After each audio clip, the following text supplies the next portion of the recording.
gentlemen, I am officially running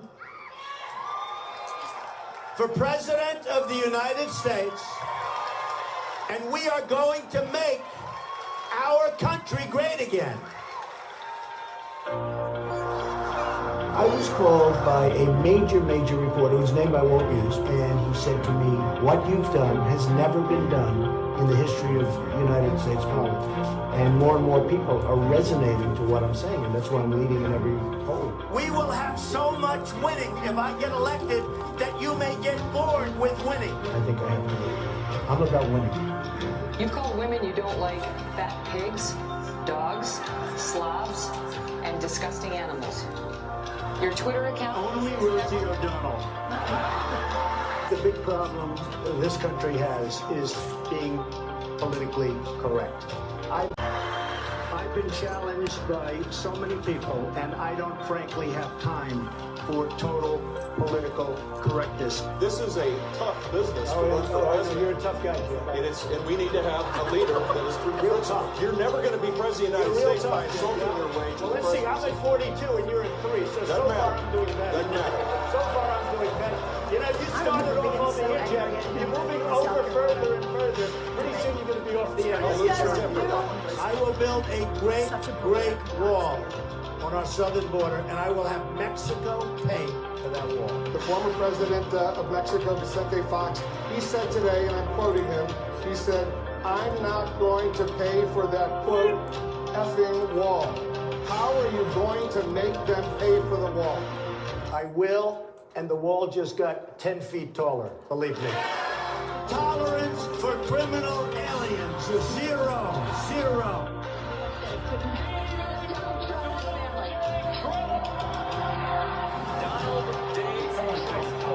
Has been selected as the Republican Party nominee for President of the United States.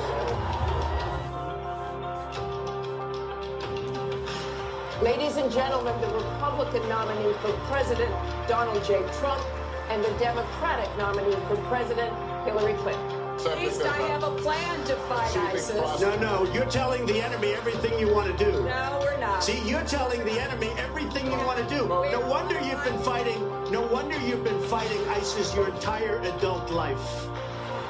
We're going to secure the border, and once the border is secured, at a later date, we'll make a determination as to the rest.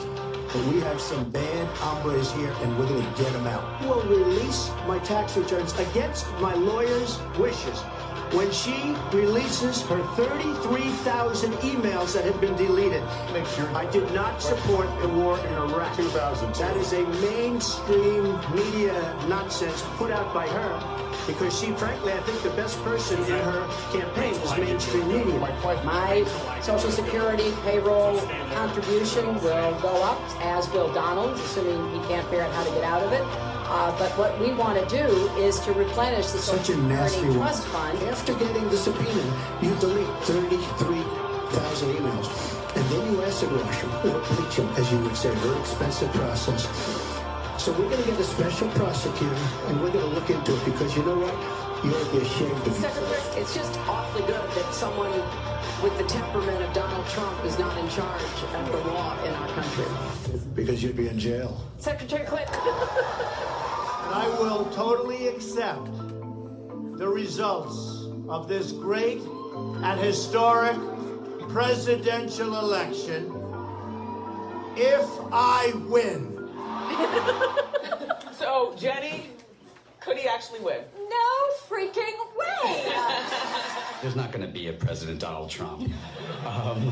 That's not going to happen. Donald Trump will not become president. He's not going to be president. Donald Trump is not going to be president of the United States. Take it to the bank. I guarantee it. All right. Thank you for coming out for one last rally before Election Day tomorrow.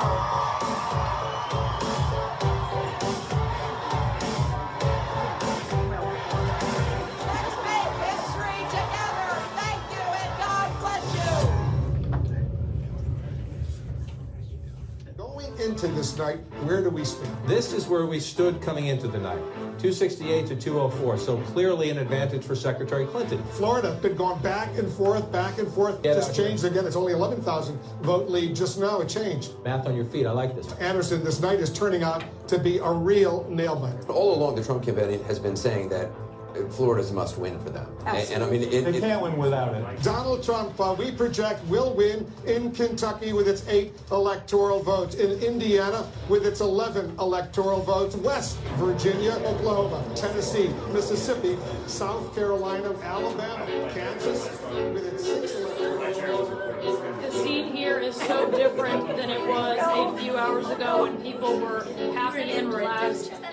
There are people who are just in shock, and they are just stunned at the idea that they were completely sure they were coming to this event to celebrate Hillary Clinton becoming the first female president, and now they are confronting the reality that they could be walking out of here perhaps expecting that Donald Trump is going to become president.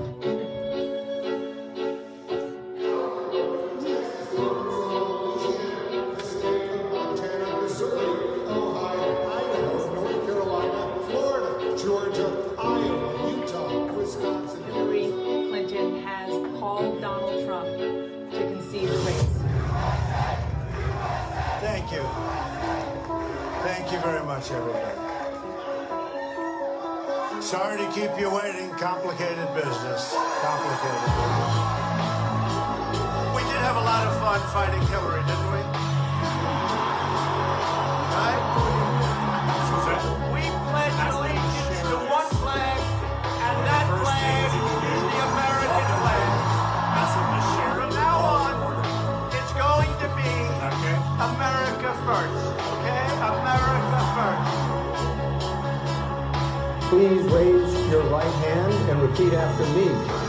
I, Donald John Trump, do solemnly swear. I, Donald John Trump, do solemnly swear that I will faithfully execute the office of President of the United States. So help me God. Congratulations.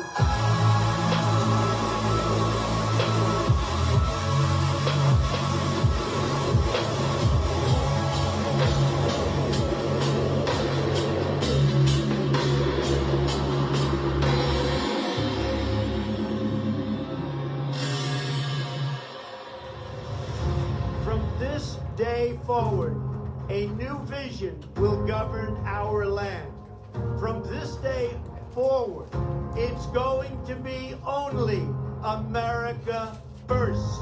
America first. The forgotten men and women of our country will be forgotten no longer. Every decision on trade, on taxes, on immigration, on foreign affairs. When I unplug this, everyone make sure you're real quiet because they may hear that for a second. And American families. I will fight for you with every breath in my body, and I will never, ever let you down. We will bring back our jobs. We will bring back our borders. We will bring back our wealth. And we will bring back our dreams. Do not allow anyone to tell you that it cannot be done. No challenge can match the heart and fight and spirit of America. We will not fail. January 20th, 2017 will be remembered as the day the people became the rulers of this nation again.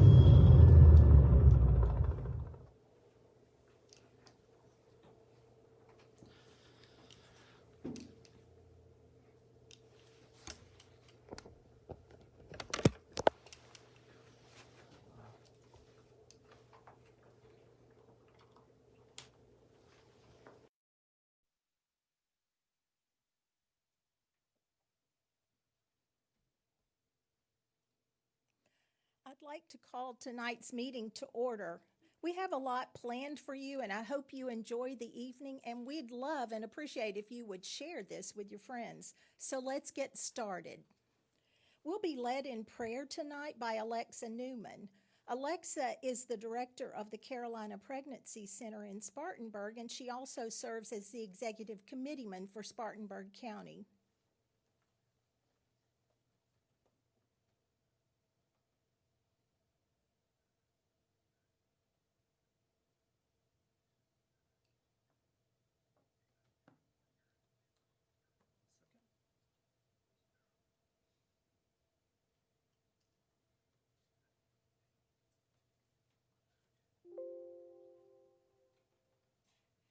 Hello, Greenville County. It's so great to be with y'all tonight, and what a privilege to lead us in prayer. Would you pray with me?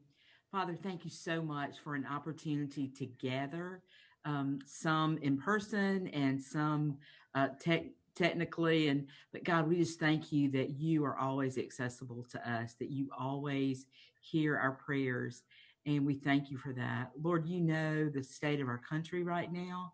And Father, I pray that you would just come and that you would bring about peace. Lord, that you would give us an understanding of one another. God, that you would give us a love for one another.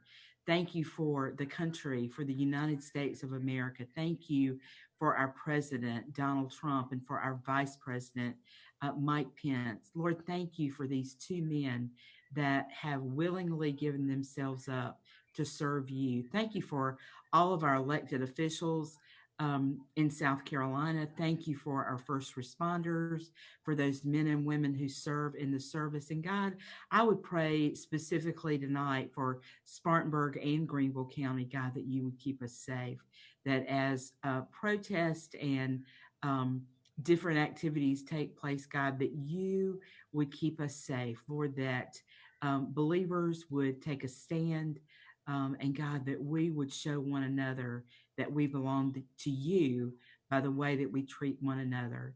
Thank you so much for Jesus, for his gift of salvation, and we pray these things in his name. Amen. We'll be led tonight in the pledge by Chad Conley.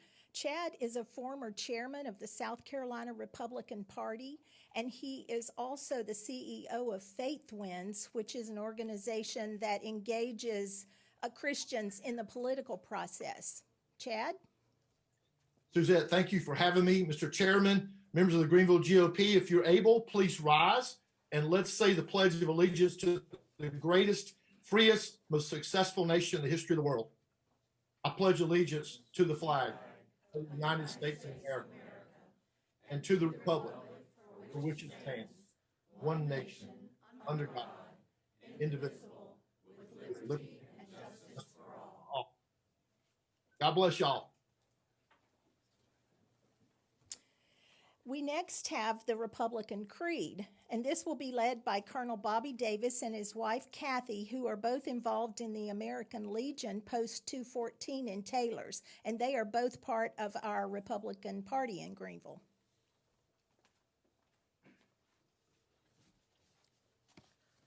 I do not choose to be a common man.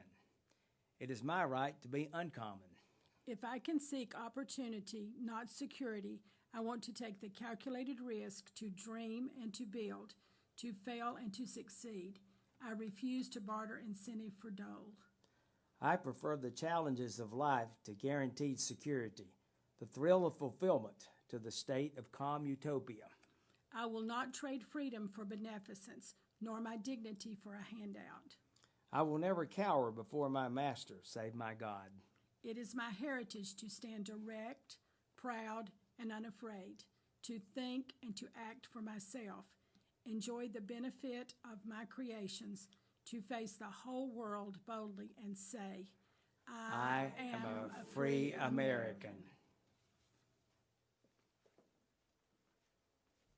We now have a special treat for you. Tara Solomon and Matthew Christopher will sing for us. Tara is the director of Patch Live Productions, and Matthew is a recent Furman grad, and in the fall he'll be attending the New England Conservatory.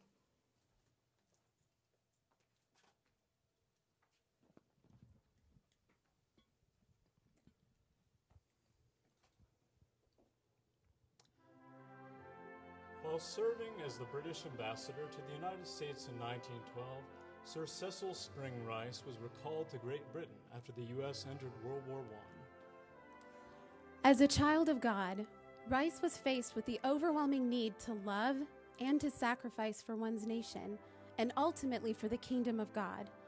This hymn invites us to patriotism, not the kind that reaches out to take, but the kind that gives and holds nothing back. Tonight, we sing this hymn in honor of the brave men and women who have given everything to keep us safe. Safe from war, safe from disease, and safe from hate.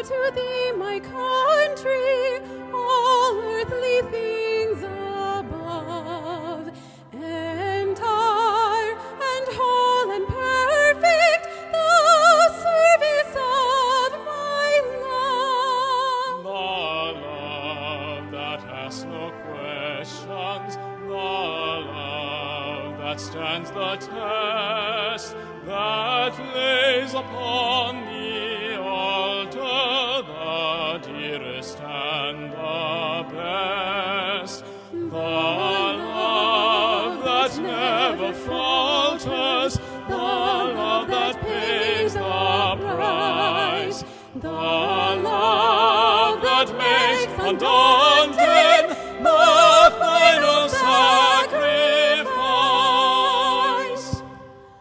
And there's another country I've heard of long ago, most dear to them that love Him, most great to them that know. We may not count her army, we may not see her king, her fortress is a faithful heart, her pride is suffering, and so my song silently her shining bounds increase, and ways are ways of gentleness, and all her paths of peace.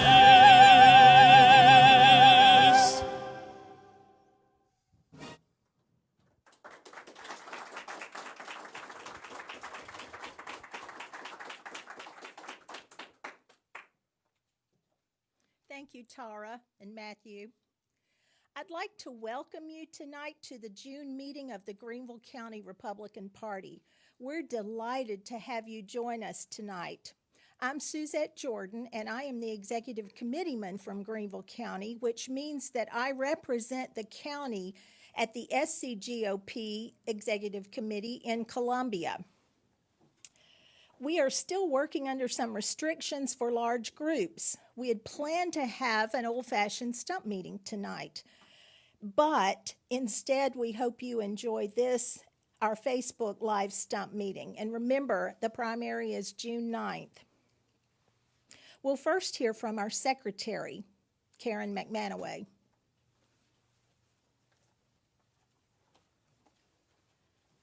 Okay, I believe the plan is I have the minutes finished and we're going to send them out for everyone and we won't approve them until the next time. So if everybody has any additions or modifications, just let me know via email or let Nate know.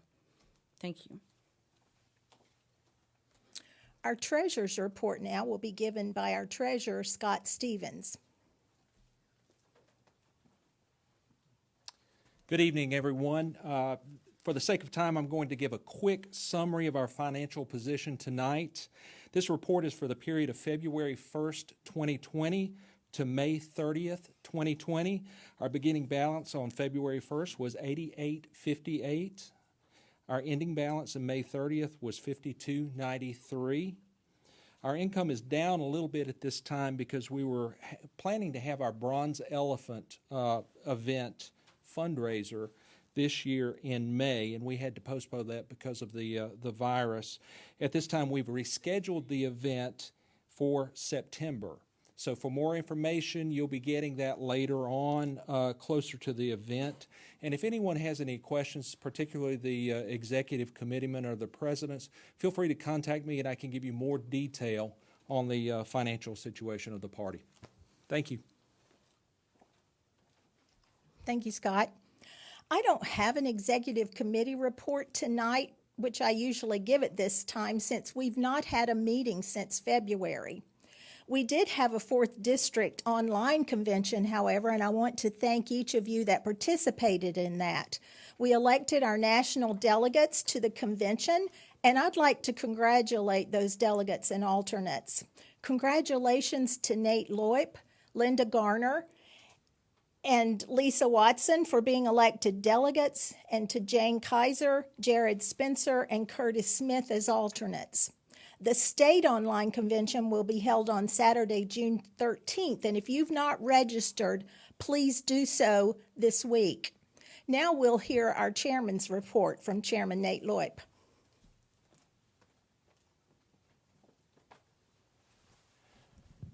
So this might be a fun chairman's report because my chairman's report is on the phone, which you are viewing right now.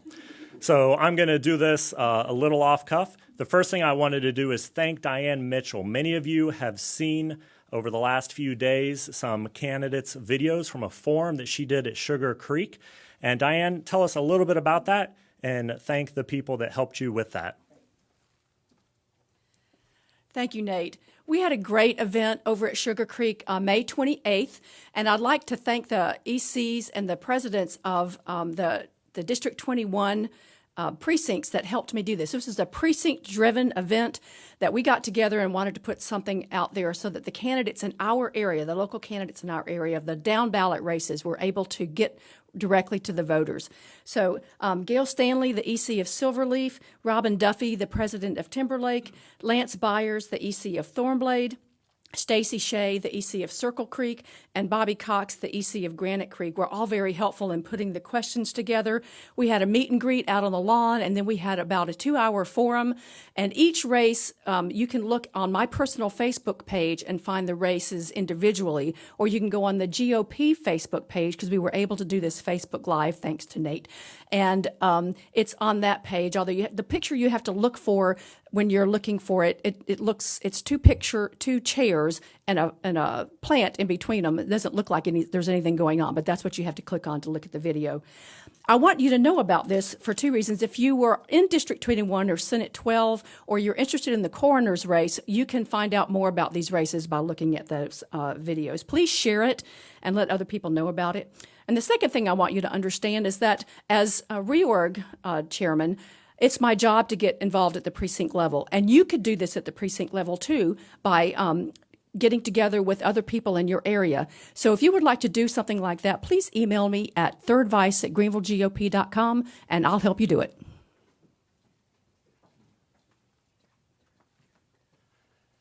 Thank you, Diane. Really, for my chairman's report, all I wanted to do was thank you for the election at the 4th District Convention. It was a great vote of confidence. I'm honored to be elected as not only as your 4th District Chairman for the next 4 years, but also your district delegate. It was really one of the best experiences of my life to go up to Cleveland in 2016, and I'm happy to go hopefully to Charlotte in 2020. But that is still something that is being discussed. Hope Walker will be with us on Zoom, via Zoom here in a few minutes. The other thing that you'll hear probably all throughout tonight is there's a few candidates here. What is happening? When is it? June 9th. June 9th is something that has seemed so far away, candidates, for so long, and all of a sudden it's just a week away. So make sure to get out and vote. Use social media as a tool. These candidates have had such a difficult time to campaign. They've done very well using social media. They have begun knocking on doors. We need to help them. Share tonight's video. Share the videos from Diane's forum. We have done candidate interview series over the last few weeks for the candidates that have come met with a party first before filing. As the Republican Party, I'm pretty adamant this is our primary, and we want our candidates to come to the party and prior to filing. So you'll hear from those candidates who met with the party, who went through a vetting process, but help them and share that and let your friends know June 9th, you can go to your polling locations. A lot of you have been voting absentee, but 1 week away, and we look forward to having a very successful COVID-19 Republican primary. So please be a part of that. I'd like to also thank Suzette for the great job that she's doing. Our officer team for the Greenville GOP is amazing. Jerry Warren has spent most of the afternoon setting up some snacks for our visitors here tonight, our candidates. Linda Gardner, Gail Stanley's not an officer, but she's always helpful. And of course, Miss Suzette Jordan does a wonderful job emceeing this, and I'm thankful for that, so I can go hopefully deal with not too many technical glitches tonight. So again, thank you for coming. Share this on your Facebook page, please. And if you have any questions, please email me at chairman@greenvillegop.com. Suzette?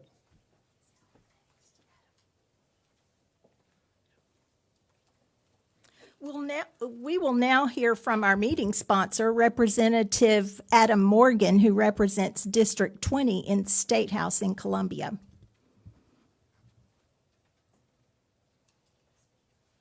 Good evening, everyone. My name is Adam Morgan, and I'm a representative in the State House for the east side of Greenville and part of Taylor's. And I'm honored to be sponsoring tonight's Greenville GOP virtual meeting. And we're actually going to be recording tonight in our studios over at Majesty Music. So we're excited to be here. And Nate asked me to give you an update of what's going on in the State House.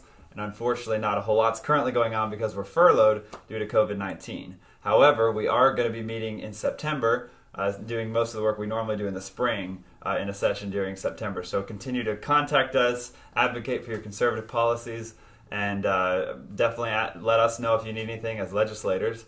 And don't forget to vote in the primary, the Republican primary, next week. And there's also a number of Democrats who are running in seats. I have a Democrat challenger, and I know several of the other representatives do as well. So come November, we're definitely going to need help to make sure we keep the upstate red. So thank you for all you do. Thank you for joining us, and hope you have a great meeting.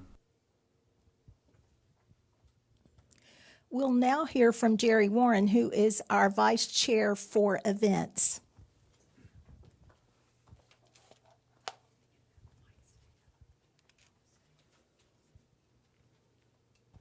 Hi, everyone. It's so good to be with you, even though it's a virtual meeting. But I'm here to tell you about some good things coming up that we can get back together and enjoy electing President Trump again. On August 3rd, we're going to have our third annual Washington Night. Now, if you'll recall, last year we had 400 or 500 people there, and it was out at the veranda, and we had like 5 different county parties going in together. We will hear from a U.S. Senator and a U.S. Congressman, and you will be permitted to submit a question and hopefully get the answer you want. For something different, we're going to have this year an ice cream sundae party, and it's going to be with all the trimmings and a lot of hot fudge sauce, homemade hot fudge sauce. And instead of, this is in place of our regular executive committee meeting, so we will have a virtual business meeting maybe the end of, I believe it's July. And we will meet at headquarters, and if you have trouble with the Zoom technology, those people can come join the officers when we're going through this. Our next thing to look forward to is the SCGOP's Silver Elephant Dinner, and that will be July the 31st in Columbia. I do not have any details about that, but I'm sure Nate will be sending that out. And then our next event is our rescheduled Bronze Elephant Dinner. And as Scott said, this is our main fundraiser, and we use it to pay the bills like rent and telephones and mailings. This will be Tuesday, we think, September the 22nd at the Poinsett Club. So last time, we just have it every 2 years, and last time we had the gubernatorial candidates, and that was exciting and fun. And so this year we're hoping to have a really good main speaker. So mark your calendars for near the end of September. Probably it'll be a weeknight, September the 22nd. So hope you can join us there. And stay safe. Thank you.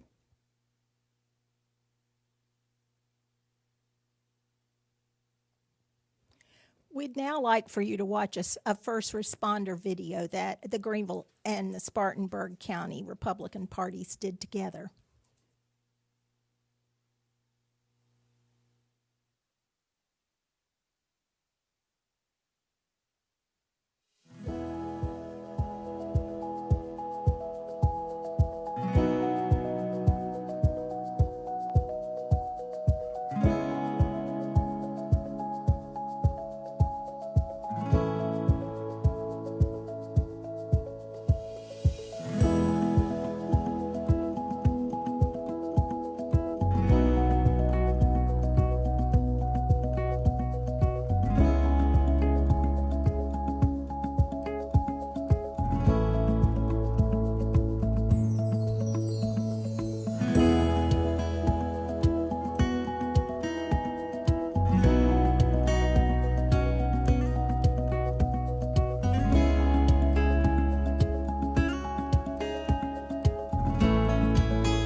We did that video before last week, but every day we're reminded how grateful we are for our law enforcement officers and first responders here in the state of South Carolina and across the nation. Tonight, we are privileged to hear from Hope Walker. Hope is the executive director of the South Carolina Republican Party. Welcome, Hope.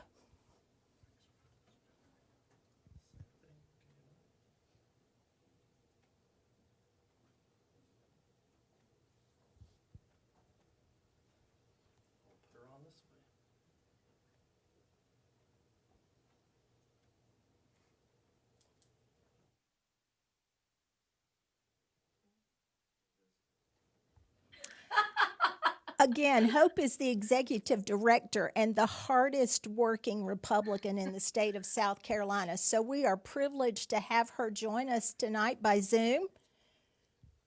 Hey, Hope. Hi. Welcome. Hello. How are y'all? We're Can you hear doing me? just fine. Yes, we can hear you. Okay, perfect. Well, thank y'all so much for having me this evening. I believe this whole COVID mess has taught everybody a little bit about modern technology. So we're very grateful for the Greenville GOP and the other county parties and auxiliary clubs around the state that have had virtual meetings and have continued business somewhat as normal. But the state party, for what it's worth, we have been working all day, every day, from our office actually in Columbia, safely social distancing. It's been a little weird not traveling to see everyone, and especially having to host our district conventions online. But there has been great participation with everything going on. We are 8 short days away from the primary, and as soon as we know who the winners of the primary are, we will march on to victory in 155 days short days from now to November 3rd for the general election. So I just really appreciate everything that Greenville and Spartanburg and all the other county parties and activists are doing right now to get their candidates elected and to keep working for the conservative cause. Thanks, Hope. I have a couple of questions for you. Why don't you start by telling us about the online state convention? Yes, ma'am. So it was a very hard decision, first of all, to have to host state convention online. As many of y'all know, the original date was May 2nd at River Bluff High School here in Columbia. And then with everything happening with COVID and we spoke with the school, we decided to move the date to June 13th, which worked for everyone. Well, again, as things continue to evolve, the school district, along with the school officials, said that, we are not allowing any outside or even on-campus organizations to host an event. So we started talking to other venues around the Columbia area that are large enough to hold the meeting, and no one was going to be able to accommodate it. So we quickly got the state executive committee on the phone and had a conversation with them. And luckily, our district conventions had gone so smoothly online that everybody was in agreement that the safest and the best way to conduct the state convention is going to be online. So the date is still Saturday, June 13th, and the online time to vote will run from 10 a.m. until 1 p.m. It's going to run the same way as it did for district conventions.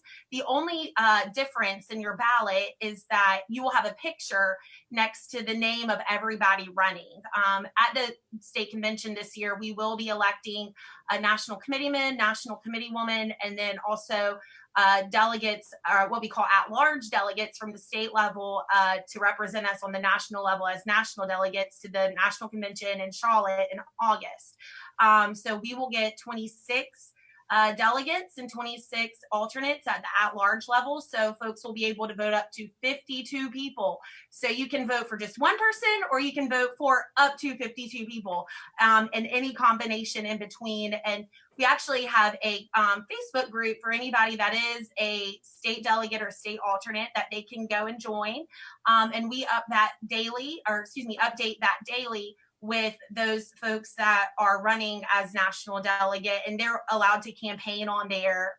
The group is a closed group, so it's only open to those folks that are a delegate or alternate to the state convention. So basically, if you were eligible or you attended state convention last year in 2019 as a delegate or alternate, you are a delegate or alternate to state convention this year. So we also encourage folks to go there. You can find the Eventbrite link registration to sign up for state convention. The fee is $35, which is same as if we would have it in person, or if you are a member of the Elephant Club, so meaning you give $10, $20, $40, or $80 a month, or you can lump sum it into 1 year. Your registration is only $20. So we are encouraging everybody to register, and registration will close next Thursday at noon. So June 11th is when registration closes. So please, everybody, make sure your voice is heard and you're voting for your national delegates. And in order to do that, you need to register. Yes, remember to register. Yes, ma'am. Hope, do you have an update on the RNC convention in Charlotte in August? I do, actually. So that has been the question of the week, as last week and moving on to this week, I feel like. National convention is to be held in Charlotte, August 24th through 27th. We are still working extremely hard to help make that happen. They are treating South Carolina as a co-host state. And Glenn McCall, who is actually our national committeeman from South Carolina that represents us at the national level, he is the co-chair of the convention. And Glenn was actually co-chair of the convention in Cleveland in 2016. So South Carolina has a voice at the table with all the rumor mills and the craziness going on. There were, some letters exchanged between the RNC and Governor Cooper last week. And those conversations are still continuing, but I am pretty confident that we will be in Charlotte come August. Okay, thank you for that Yes, ma'am. update. Probably the most important thing for Republicans this year is Victory 2020. Yes. Can you tell us a little about that and what's going on in the 1st District with Joe Cunningham? Yes, ma'am. So, first of all, we are 155 short days from the election, which is, it may seem like a long time, but in reality, it's not. We have a lot of work to do. So what victory is, typically after a primary, the state party pretty much encompasses all of the winners of the primary, and they kind of fall under the state party hat under an organization called Victory. And that's with fundraising, with staffing, with all sorts of different components, events, volunteer recruitment, phone calls, door knocks, and all of that will take place come next Wednesday, and depending on runoffs following that. We have gone ahead and staffed up, especially down in the 1st District. We initially actually started Victory a full year ahead of time for this cycle down in the 1st District. Leighton Gray Smith, she's been on our team since September, and her job has been to bring in new volunteers, new interns, collect new data, have a whole new operation down just for the 1st District. And we've been fundraising down there as well. That way, whoever our nominee is, we have 4 great candidates that are running. So whoever our nominee is coming out, we are ready to 110% get behind them and put them to the finish line against Cunningham come November. We also 2 weeks ago went ahead and hired a staffer up in the PD Grand Strand area, Hannah Harvey. She just joined our team. We're very excited. So she's got boots on the ground, and she's ready to get to work once once the primary next week rolls around as well. But she's going ahead and establishing herself and making herself known to the leadership, the county party leadership, and various elected officials in that area. And then once next week rolls around, you'll see us hiring additional staff throughout the state. And that also encompasses the Trump campaign. We will be all things Trump going forward. That's coalitions, that's events, that's signing up folks that, typically don't necessarily vote in an off-cycle election, but they do vote in a general election for president. So that's getting them re-engaged from 2016 back into 2020 to make sure that South Carolina does our part to re-elect the president. And then we re-elect, from the school board areas that we have nonpartisan all the way up to state senate. Jamie Harrison, who is the Democrat, we got to beat him. We've got to keep all of our congressional seats, and we've got to win back the 1st. Those are our main priorities moving to November 3rd. Well, thanks for joining us tonight, Hope. We've Yes, got a lot of work ahead of us. Yes, ma'am. And one thing I do want to remind folks, there is time for people to still register to be a poll watcher or a poll manager. So if they go to their county election commission, obviously with COVID, there have been some different counties and some precincts that have lost paid workers. So if anybody wants to do that, just contact your local county election commission. And that way we can make sure that, good conservatives are there watching the polls. And we're just trying to beef that up, not just for the June primary, but also going into November as well. All right. Well, thank you. Yes, ma'am. Thank you so much for having me. We can't conduct any business tonight because we don't have a quorum, obviously. But at the February meeting, we had a resolution that was presented, but it didn't go through the proper channels, so it has been turned over to our Greenville County Resolutions Committee, and we hope to take that up at that July meeting. We'll now have an update from Megan Ingersoll, who is the president of the Greenville County Young Republicans. Welcome, Megan. Thank you. So just briefly, the Young Republicans in Greenville have been active, even though we have been social distancing. Thankfully, young adults are usually pretty active on social media as it is anyways. So we've been able to stay informed and engaged, which is our goal as Young Republicans. If you are between the ages of 18 and 40 watching this, or this gets shared to you, We would love to have you reach out. We have a Facebook page, the Greenville Young Republicans. We have an Instagram. We have a website, all under the same name. Please reach out, connect. We would love to have you participate. We also have just recently shared our board application. We are taking more applications as we have multiple board members cycling off at the end of this year. So we would love to hear from you if you're interested in being an informed and engaged leader in the Young Republicans here in Greenville. We also did have an event with the Lieutenant Governor, Pamela Evett, just recently, and that is on our Facebook page as well. I'd encourage you, as a member of the Greenville County Republican Party, take a look at that. It's on our Facebook page. She covered COVID-19, the census, and the upcoming election. And the election is what we are gearing up for as Young Republicans. We're excited, we're going to win, and we can't wait. So please join us.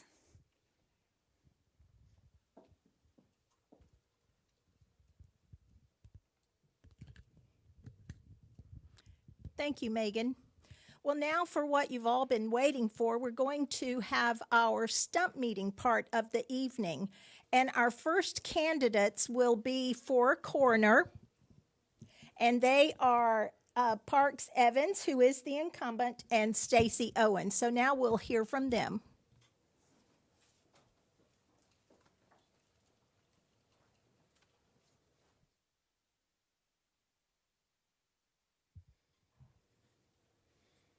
Good evening. It's great to be here. It's great for the Republican Party to have this and let us get out and share a little information about us. I'm Parks Evans. I'm the current coroner and have been the Greenville County coroner for 28 years. I've been in the office for 32 years, and I am the only candidate for coroner that is a nationally certified medical legal death investigator.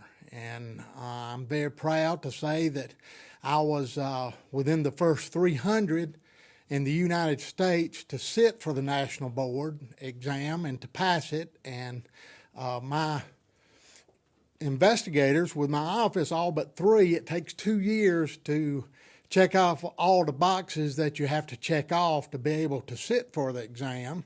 And so I've got 12 investigators, and all but 3 of them are nationally certified, and that's something that I'm very proud of. In 28 years, the only news you ever heard out of my office was bad news, and thank goodness it wasn't bad news about the office, because we haven't had any turmoil or anything to get the citizens or the public involved, because our office has run so well, and that is a tribute to my people, and the staff in my office work very hard every day. We work endless hours because there are so many deaths that are occurring in Greenville, and it's a situation that we've worked hard to gain the trust of the citizens, and I hope to be able to continue that work for 4 more years, and I hope to be able to continue to provide professional death investigation to the citizens of Greenville County, and to continue to represent the families and keep them apprised of what we're doing, why we're doing, and when we're doing all the different things, the reasons that it's having to be done. And we also go out and try to educate the community on senseless deaths. And we talk about teenage suicide. We present programs in the school district to children on drugs and alcohol. We teach at the driving schools to show what the consequences are when you drive with carelessness and cause accidents. And you know, by far the worst part of the job is having to go notify the next of kin that their loved one has passed away, and that's our responsibility too. But I do want to thank y'all for your support in the past, and hopefully you'll give me and my people another 4 years. Thank you very much.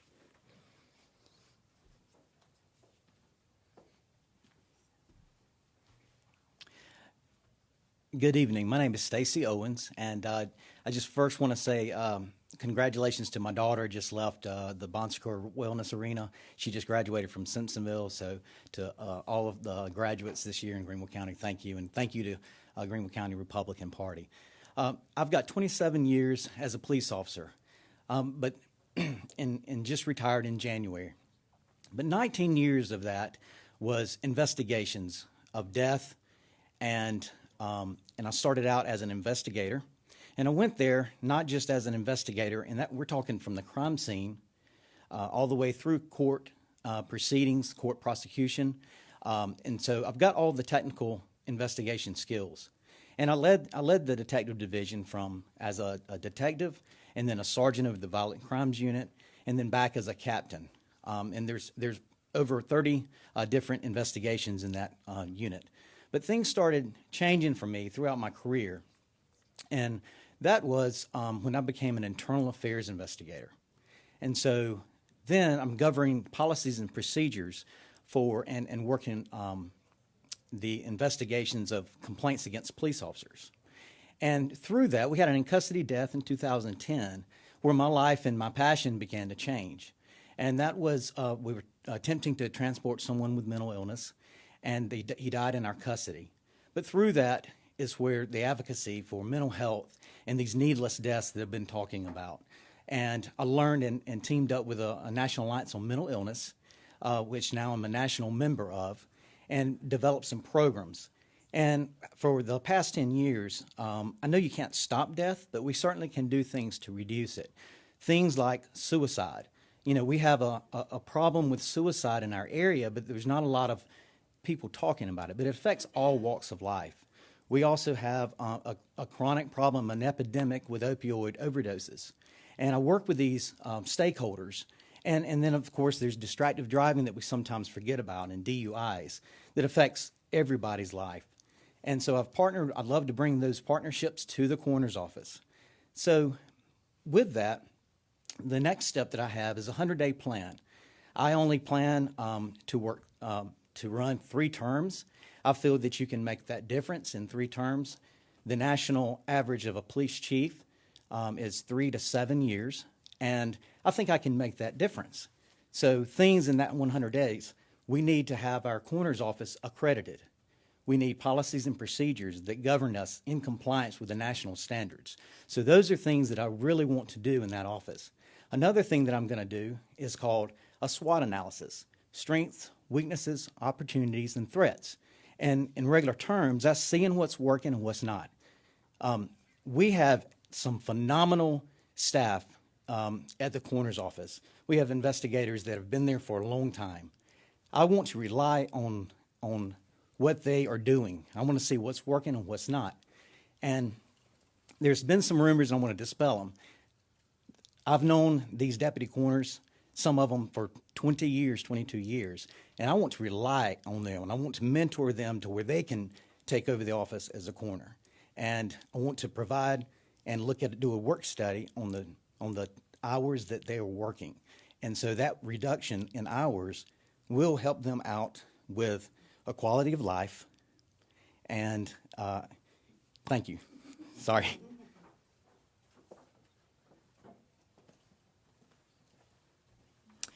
I forgot to mention that we are allowing the incumbent to speak first in all of these speeches. Next, we'll hear from our candidates for Senate District 8, Ross Turner and Janice Curtis. Thank you, Suzette. Hopefully everybody can hear me. I'll stoop down a little bit. I'll tell you quickly about myself right there to that camera. Thank you. But I'll tell you quickly about myself. I'm Ross Turner. I'm running for re-election to Senate District 8. It's been an honor of mine for the last 8 years to represent the citizens in District 8. It's probably better for me to tell you a little bit about myself. I'm a small business owner. I didn't start it. My dad started a business in 1962. I came back to it in 1990. It was me, him, and one lady, and I realized real quickly that he was not hiding money from me. And so we turned that business into a successful business. We now have 24 employees, great employees that prefer me in Columbia, I think, because they seem to do better when I'm down there. and hopefully that will continue. I've also got a great family that supports me, a wife of 30 years, a son that's just recently married. He's finishing law school, going to go to work for a law firm here in town. I didn't encourage that, I can promise you. My middle daughter, is in D.C. She graduated Clemson last year, and she's working for the Republican Governors Association. My youngest daughter is a freshman at Clemson and just finished that. So tight family, very cohesive, and we love each other, but we've had a lot of closeness the last couple of months. Quickly, the last 8 years was a learning curve to me, never in politics before. I've been excited about the endorsements I've received. I received the NRA endorsement. I received the South Carolina Citizens for Life endorsement. I think it's just a reflection of some of the conservative values I bring to the Senate, along with the business values. Going forward, I am looking forward to being back. The one thing I said I wanted to do was bring respect back to the upstate. I think we've done that, and I think we even have more room to go. We no longer want to hear Charleston's making all the decisions. I was the only upstate representative placed from the legislation on the Accelerate SC committee. I'm on the Open SC committee in the Senate, and look forward to getting South Carolina back to work. That's my goal. Right now, South Carolina is in an incredible position. Right now, with what we've realized, our dependency on China and what we need to move back here, we are in an incredible position. And the moves we make over the next 4 years will determine how we capitalize on that. I want to go back. I want to be a part of that, and I appreciate your vote. Thank you.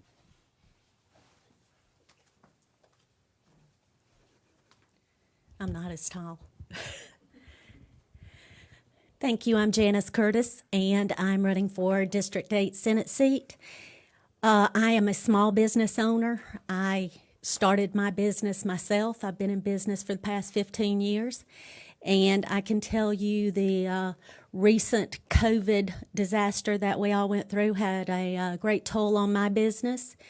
And I think that shopping locally is the way to go. Because I think if we can assist our small businesses, we've done a great service to our community as well as our state. With that being said, I have been married for 30 years, have 2 sons, have 4 grandchildren that I'm very proud of. I know that Mr. Turner, he's going into his 8th year there, which is, to me, he's done a lot as far as the upstate is concerned, but I just think I can do a better job. And the reason I say that is because I don't know how many of you received a real nice mailer today, but the mailer came in, and the mailer itself was from a company that I trace back to JCI Worldwide. All of my printing has been done locally because it's important to have small businesses involved in a local campaign, so that's important. Also, I feel like I can do a better job when it comes to the education bill. Right now, the education bill calls for a workforce diploma. This workforce diploma will allow your child to graduate from high school without the ability to go to college. If you don't go to college directly out of high school, you're not going to college. And I personally believe that if you want to come out of the depths of despair when it comes to welfare, when it comes to companies picking up and leaving, education is the way to do that. And a lot of times adults go back to school.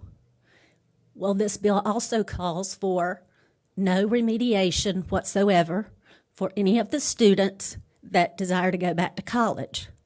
It will only be taught on the high school level, not in any continuing education, higher learning institutions. That's important to me.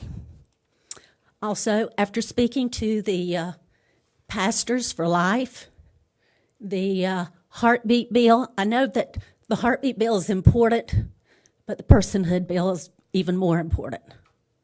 We, as Republicans, need to understand that the right to life is something that we have always held dear, and that is one thing that I hold very dear. So I'm asking for your vote next Tuesday, which is June the 9th. Janice Curtis, thank you.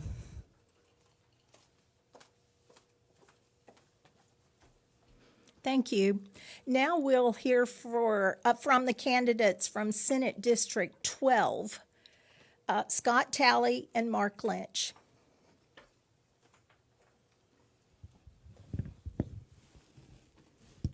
Raise this up.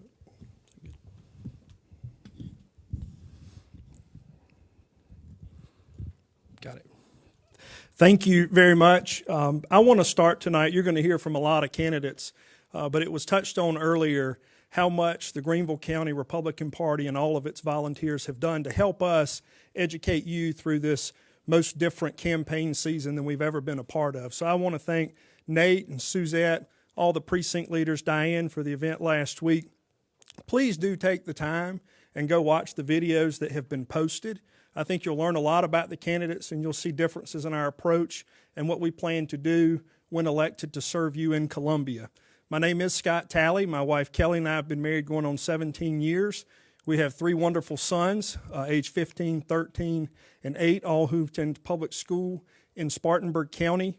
When I ran for the Senate 4 years ago, I felt like Senate District 12, that is the home to so much positive growth, so many conservative ideals, deserved a seat at the table. And we didn't have that, frankly.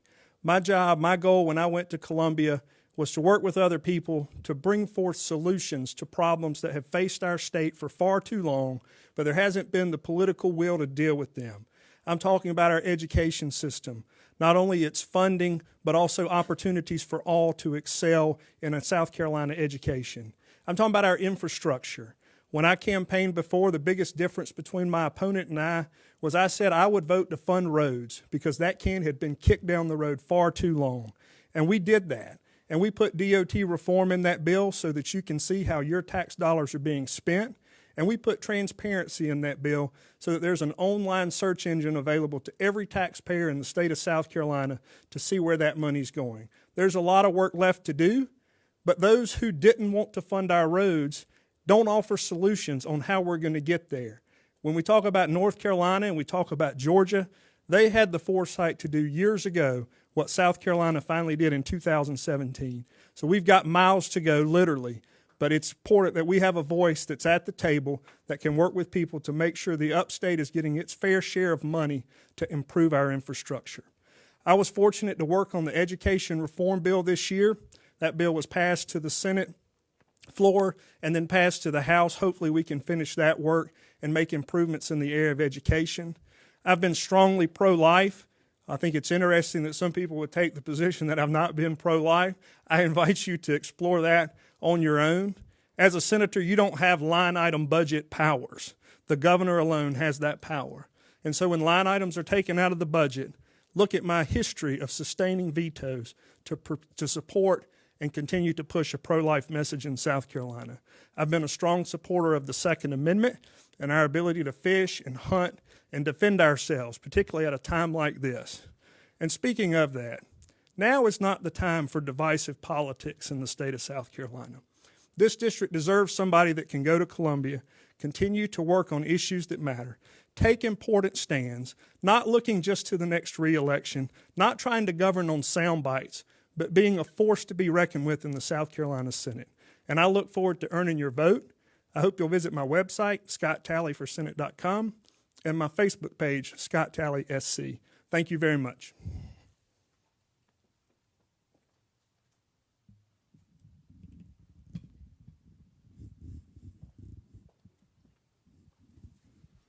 All right. Hey, good evening, everybody. I'm Mark Lynch, and I'm running for the South Carolina State Senate here in District 12.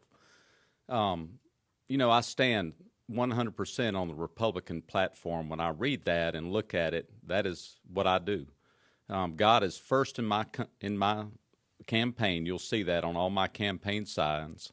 It's about God and family and country. And that's what this great nation was founded on. I support Trump 100%. I, too, like Trump, am a businessman.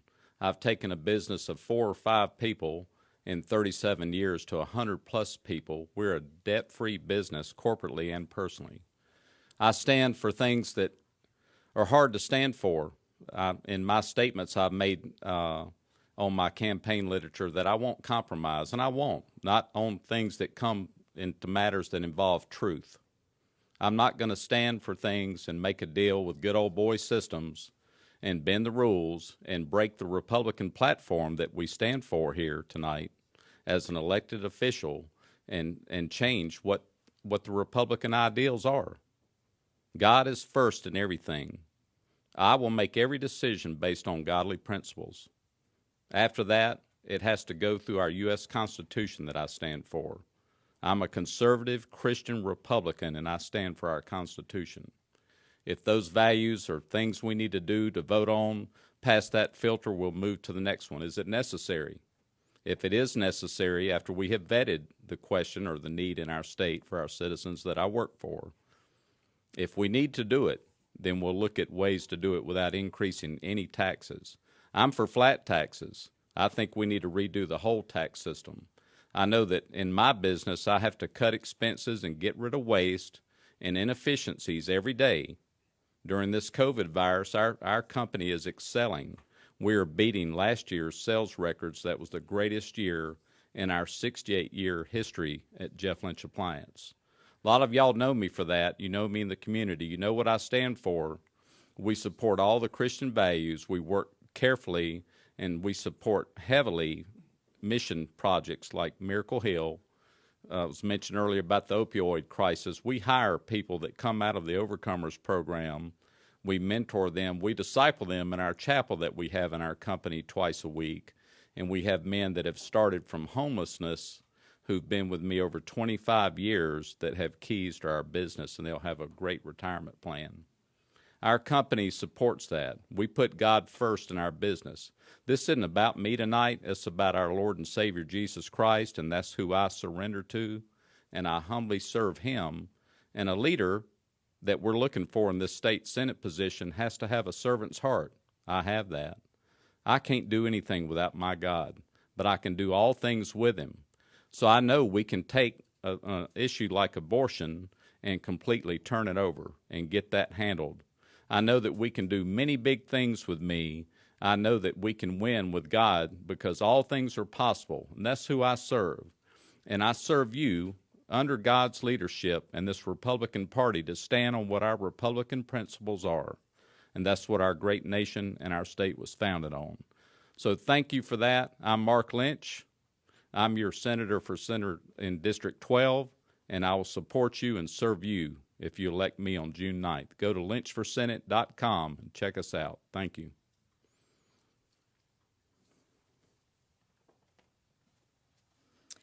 Thank you. Now we'll hear from candidates for Greenville County Council. And first is for District 20, and we will have Christy Cates Bright and Steve Shaw.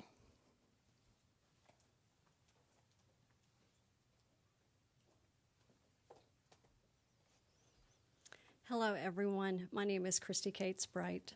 First, I just want to say thank you to everyone that they've given me this opportunity to speak tonight. I was born in Charlotte, North Carolina. When I was 10, my parents took a job here at Bob Jones University. We moved here right in Taylor's, right off of Edwards Mill Road on Woodburn Drive, right there in the cul-de-sac. I have a lot of good memories there with my sister. I then graduated from Bob Jones University and married my husband, and it will be 25 years this month. We then moved to Pennsylvania, where my husband's from. There we had our 4 girls. We have twins, Lauren and Catherine, who were 17, Savannah, who's 16, and our youngest, who is 13. After my youngest was born, we found out she was born with a rare chromosome disorder. That is when I became actively involved in my community. I became her advocate. As many of you know, those of you who have children with special needs, you are their advocate. You are their only voice. I became her advocate and other families in our community. I started working with local and state officials. From a very young age, I always remember my dad being loving politics, and I caught that bug at a very early age. I knew I always wanted to be actively involved in my community, wherever I was. When we moved back here 8 years ago, I wanted to be, and I volunteered to be on the Thrive Upstate board here in Greenville County. It's a special needs and disabilities board. There I am vice chair. I love our individuals. I love working them and being an advocate for them. I was also newly appointed to be on the foster care review board. My husband and I have talked and prayed for years about me becoming actively involved in politics. As you know, when your children are young, that's really hard. But last year, my dad sat my sister and I down and said he was retiring. I came home, talked to my girls about it some more, talked to my husband, we prayed, and we all have agreed that it's the right time. I want Greenville County to stay conservative. I want to help businesses by reducing permits and cutting needless regulations. I want to see Taylors, the Taylors that I grew up in, thrive. The Taylors where I used to walk down to the creek, to the old mill, and play down there. I want to help that community. The community where my mom would take us to the day-old bread store. I'm sure some of you remember where that was, where we could get a snack. My favorite was the brownie. That's the community that I want to help. I want to help our first responders. I want to be there to listen, to be their advocate. I want to help our families in our community, those who have children with special needs like myself, those who have disabilities in our community who don't feel like they have a voice. I want to be their voice. I want to keep taxes as low as possible.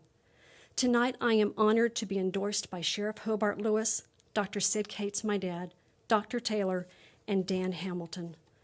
Lastly, I am the only candidate actually running to be your county councilor. If elected, I will be your full-time advocate for the people and businesses of District 20. Thank you so much.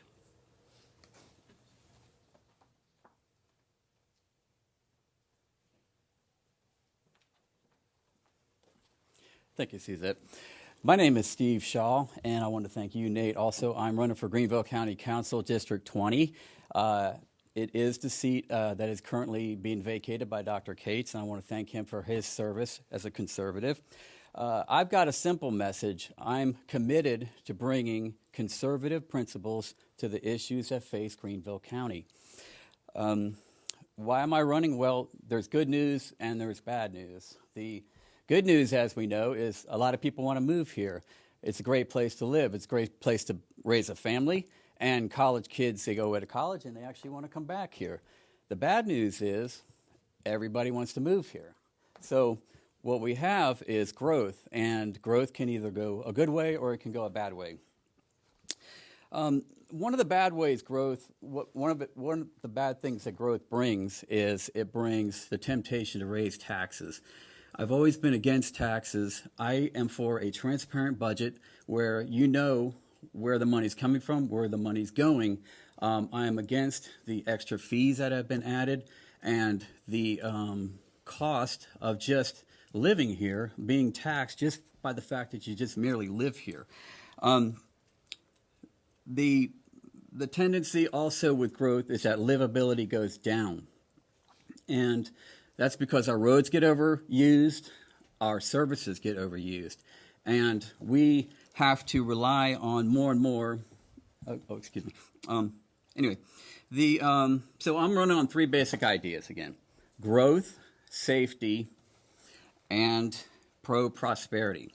As to growth, I spent my entire life and career, from my real estate undergraduate to my law degree to my real estate broker's license to a PhD in urban and regional planning, studying growth. How do you make livability out of less? I think there's a golden opportunity in District 20. I think we've got the best location and the most underloved properties in the area. We can infill and repurpose these properties without cutting new lands up. I want to see creative land development codes. How do you put people into places where they aren't there right now? And I want to use technology for our roads and our stop signs and our street lights. There's no reason why you're at a stop sign or a stoplight, and you're there with 30 people, and one car goes by. There's something wrong with we're not using enough technology. As to safety, I myself am a first responder in a small way. I'm a volunteer constable, and I get the privilege of riding along with deputies and different law enforcement. I've heard firsthand what our local in-tailers needs, and it's clear that there needs to be more on uniform patrol. There's just not enough. There needs to be more uniform patrol. Those are the guys in uniform helping out citizens and protecting them. Second, I've always been a strong Second Amendment supporter, from my South Carolina gun law book to the seminars that I put on for attorneys. My wife and I are small business owners. She owns Wild Birds Unlimited, and I have a small business, so we know what it's like to raise. I've got to go. I'm sorry. Yeah. Oh, I'm sorry. She gave me a. Okay. Anyway, thank you, Steve Shaw for Greenville County District 20. Thank you. Thanks, Steve. Next, we'll hear from the candidates for Greenville County Council District 21. Rick Roberts, Chris Harrison, and Stacy Cooper. It's tall enough. There we go. Thank you so much, and Nate and everyone here in the Greenville County Republican Party, thank you so much for having us and putting this together. I am the incumbent for District 21. Looking 4 years back when I was running for office the first time, what I heard over and over, and it's still what I hear, is the people of our district and the county, they want to have a voice that represents them. And 4 years ago, they really didn't feel that way. They felt like developers were making money on their backs, that we were busting at the seams, and we still are. Our district is quite honestly where everybody wants to live, it seems like. And Greenville does have growth, and growth is great, but not at the backs of people that have lived there for many years, and they see their quality of life going down. So they asked and said, hey, can you go stand up for what we want? So we've organized neighborhood after neighborhood and groups after group to put together neighborhood plans for them to express how they feel about certain growth in certain areas. Since that time, we worked together and worked with some developers to get things put together that kind of brought both sides together. But at the end of the day, I work for the people, and we're just busting at the seams. But I've been so honored to be able to raise my family. My beautiful wife, Kim, and we have two daughters. One's 13, she goes to Northwood, and another daughter who's class of 2020. So I told her she'll always remember that. And she just graduated from Riverside. She's going to Clemson in the honors program. But being able to raise my children and my family here is great because I get to be a part of what we make it in the future. And that is such an honor. Working as public safety chairman for county council has given me a huge opportunity to help our first responders. We've given the largest raise to our law enforcement, to our sheriff's department that they've ever got. So now they can retain, fill slots they never have, and in fact save money because instead of hiring people, then they move on. But we've given raises across the board to our EMTs, and the resources they need to bring down response times. And I think there's never been a time that's more highlighted than right now with the crisis we have with some of the demonstrators. We see what a great job they're doing with the COVID virus going on, and we see our first responders having to put their life on the line to go out. So to see them get respect and the pay that they deserve is so important to me. We moved to central dispatch. We moved a lot of things with technology into this century. We were quite a ways back, and we've got a lot of momentum going. We've got $90 million. We're one of the only counties, where we are the only county in the state to get COVID money directly to us. So now we've got to make sure that money's spent right. And then no one has asked harder questions about how money's spent. Quite honestly, I think in our meetings, if you show up, you'll hear me say things like, I've never seen a group of people want to spend money quicker without the basic oversight that you would see in the business world. So we're not spending our own money, we're spending sacred taxpayers' money. And this is another example coming up where with the $90 million that we're going to have to work together, and we're starting an ad hoc committee with our legislators that myself, Bobby Cox, and a few others are going to work together on how the state money can work with local money and the $90 million. So thank you. It's a great honor to serve currently, and I would appreciate your vote a week from tomorrow. So thank you so much for having us.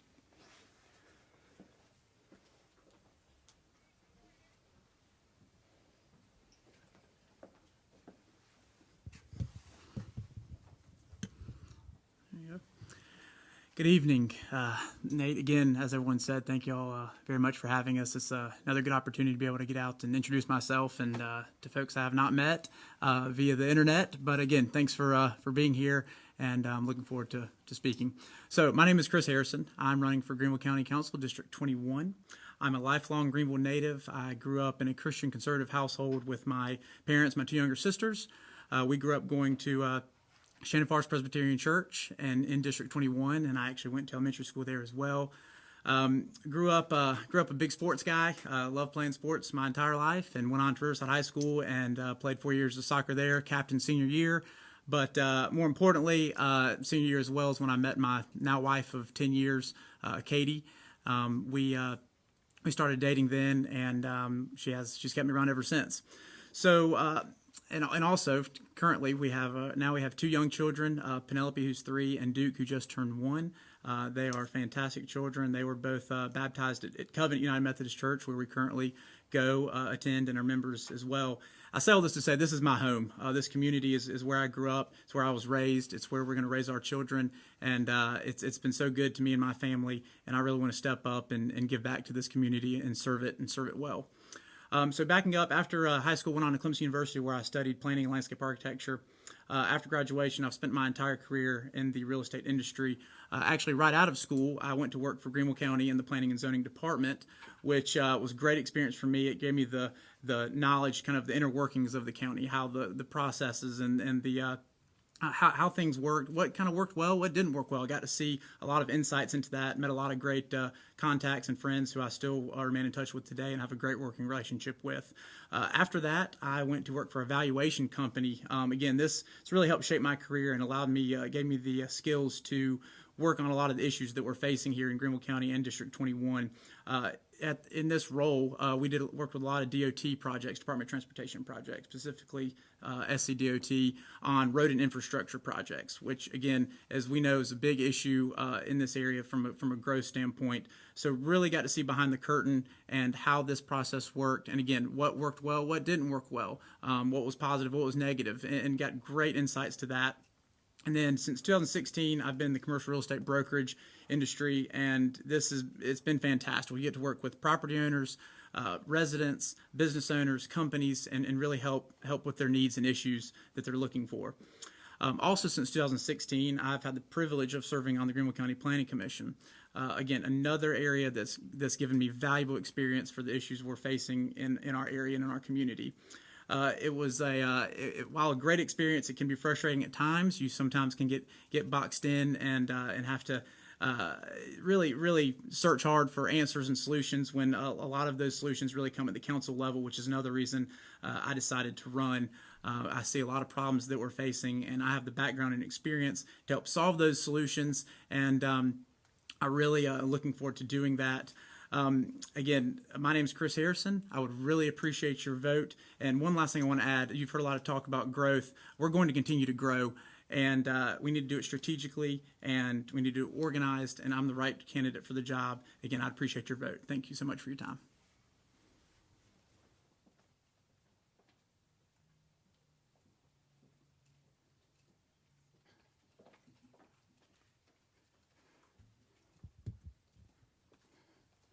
A little shorter.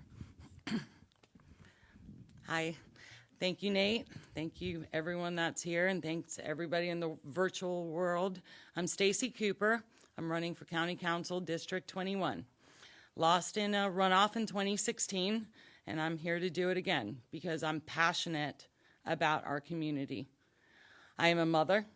I'm a wife, a professional, technology professional. My husband owns a small business. We're members of the Greek Orthodox Church, St. George. I'm a Republican, and I've been here 15 years. So most of my adult life I've spent here. I'm turning 49 this year, and I don't want to admit it, but that is going to be the number. I have a daughter that is 22, just graduated Duke University with distinction, going on to Mount Sinai for her MD, PhD. I'll learn all the acronyms at some point. And I have a 9-year-old that's born and raised here, and she's my Greenville girl. And I left Northern Virginia to come here because, one, opportunity. It's not a metropolitan area. I did not want to live and raise my children in a melting pot of basically losing your identity as a culture and a community. And I didn't want to spend 3 hours in the car either, to and from work each day. I moved here. I'm in the same house that I purchased with a little land on it and my little tractor on Anderson Ridge Road. And I'd like to keep it. I want it to be the birth home that my daughter takes over. And now I have 31 homes behind me. Like I said, I'm a technology consultant.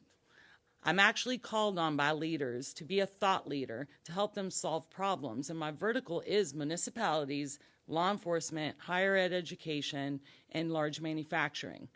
And the same message I had in 2016 is the same today. We cannot have chaotic growth. And we cannot work with our growth problems without implementing technologies that will give us data so we can actually say, what does density cause? Everything that we do at County Council, we're looking at within a development. We're looking, did they check off all the boxes on the LDR or on the uniform codes? We're not looking at the impact outside of that development. We're not looking at the road impact. We're not looking at what is it doing to the community. And you can't have that conversation, and you can't have traffic studies being a reference point. They need to be part of how we approve things. We get to be picky now. We have arrived. Growth is happening. And it might not be the same for the entire district, but definitely in District 21. But we can actually have the developers being part of the solution. Responsible growth has the burden of the infrastructure upgrades, and it's not just roads, it's sewage too. That comes onto the developers and the taxpayers. It shouldn't be just the taxpayers, because at some point in time, there's going to be no point of return. You're going to have to raise the taxes to catch up, and none of us want to do that, and I don't want to do that. I want to champion the right solutions to be able to address our problems where we can control it. I can't control SCDOT. I can control how we vote on growth here in Greenville. Vote Stacey Cooper. Thank you very much.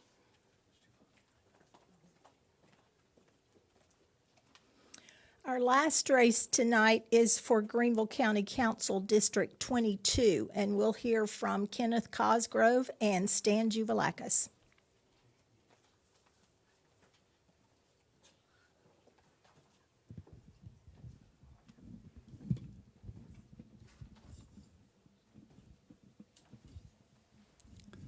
Thank you.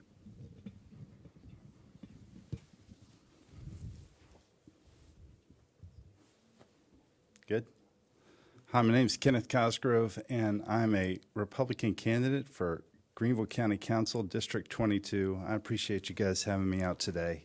I want to start with a little bio, and then I want to talk about my plans before this pandemic and how I feel about the pandemic. I'm a 39-year-old small businessman. I have lived in Greenville all my life. I like to tell people I was born in 29615, and I still live in 29615. And my family's run a small business. We run neighborhood convenience stores. My father started our company, and now I run the company. My folks still come in every day, and my brother works there too, and we just have a lot of fun. And I have learned a lot of lessons in small business, and I am so grateful for those. And I got into this race because I care about Greenville County very deeply, and I wanted to bring my business skill set to county. I felt like there was an opportunity for me to serve Greenville, and that's what got me into the race. The Lord called me to serve, called me to run, and that's why I'm here. Before the pandemic happened, I was really excited about talking about some economic development, talking about controlling growth and infrastructure, and where do we go from here on council.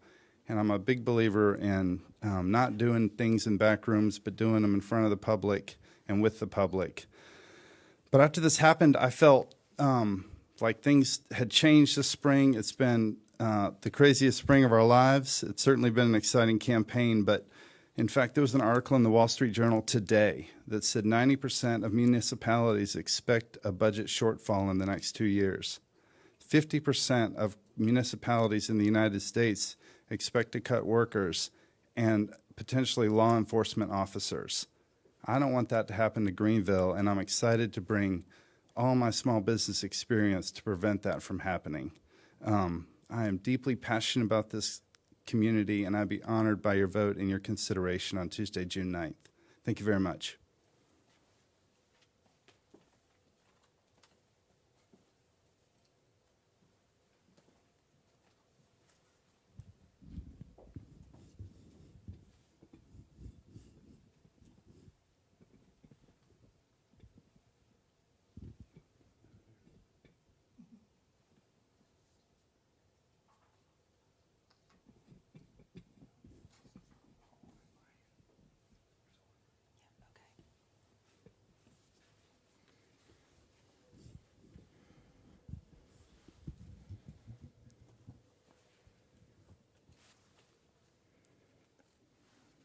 Thank you for this opportunity to ask for your vote. My name is Stan Juvelakis.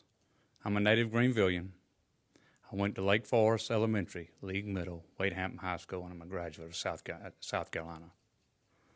I love my community, and I've been involved for years making our neighborhoods a better and better place and protecting the way of life for my grandparents, my parents, and now the way we live. I'm honored that Dr. Bob Taylor has endorsed me. He believes in me. He believes in my ability, and he believes I'm the right candidate to serve our county. When I got out of college, I worked for 5 years in my family business. And after those 5 years, I went out on my own, and I've had a successful real estate business for over 30 years. I know how to make things happen. I know I can get things done. And I even know that I will return your phone calls when you call me. While there's been explosive growth that we've had over the years, Greenville County Council needs someone who understands property rights and who will answer the hard questions when developers are bringing in new developments. I have that experience. County Square is spending millions of dollars. We need somebody on county council that understands development. I live in an older community that has been squeezed on all sides by growth here in Greenville. But I believe neighborhoods are the strength of our community at large. And as your county councilman, I want to protect our neighborhoods and our homes. I understand how to build common sense approach to governing and helping neighborhoods, not only at the county level, but the state and city level. I know I will work hard to find the right solutions for our neighborhoods. My wife, Kelly, and I and my kids are volunteers in a lot of different places. We were at Team Greenville Swimming, Botany Wood Swimming. I have the honor to serve on the Christian Learning Center Board, and I'm also a graduate of Leadership Greenville. I believe in Greenville and its future, and when I'm out campaigning, I hear over and over and over, Stan, you're the people's choice. Well, I'm honored with that. And let me just tell you, I will serve, and serve you more. I'm a Christian, I'm a husband, I'm a father, and I'm a neighbor, and I'm a successful businessman who has been working for our community for years.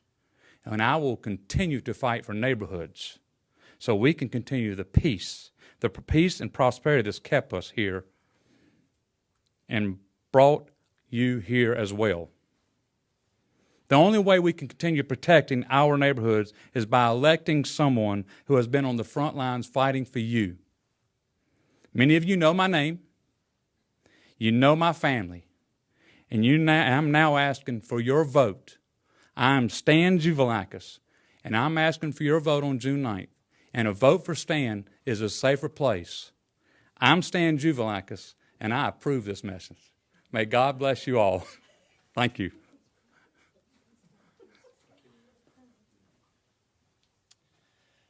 That will conclude our candidate forum this evening. Thank you for joining us. Thank you for those that came out. Again, Jerry Warren, Linda Gardner, Gail just did a lot of work to make this evening happen. Thank you for bearing with us for a few technical things. It seems like no matter how much you rehearse or practice, when you press that button and something's supposed to come up and you've done it dozens of times, it's not going to work when you're live. But I do assure you it worked right before we went live. Thank you for Tara Solomon and Matthew Christopher for singing for us tonight. One of my favorite songs from Gustav Holst, and I hope you enjoyed that. We are going to essentially be off for the rest of the summer. It doesn't mean that a lot of work is not being done. A lot goes on behind the scenes. Our candidates have almost 1 week left. There may be some runoffs in the near future with a couple of the races that have more than 2 candidates. But honestly, the fun thing being about for being chairman is that you get to know these candidates up close, personal. You spend many months learning about them. The candidates tonight, I would have a very difficult time choosing between some of them. So if you are feeling that, I understand. We have good candidates. If we didn't, I probably wouldn't give them a platform here tonight. So thank you for joining us. Please help us as we share their message. Suzette actually was just holding share up right as I was getting to that. Share, that's the thing that you as the voters can do the most to not only help the candidates, to help the party. And we're proud of the Greenville GOP. We are the flagship of South Carolina and really in the Southeast, and that's because of the officers that you have elected. I appreciate being chairman, but I can't do the work without a lot of our officers. Linda Gardner, if officers could come up here real quick, let's bring you up on stage. I'll introduce you if you want to stand behind me. Linda Gardner is for purpose of our rules, we list first, second, third. That does not mean that anyone is more important than the other, except for Linda Gardner. The description of the first vice chair is she does the duties of the chair. And so Linda Gardner is the first vice chair. Second vice chair, Jane Kaiser. And I'll go ahead and scoot this way. Jane Kaiser does all of our IT, communications, and work is like that. Third vice chair is, you met her earlier, Diane Mitchell. Fourth vice chair is called on family vacation.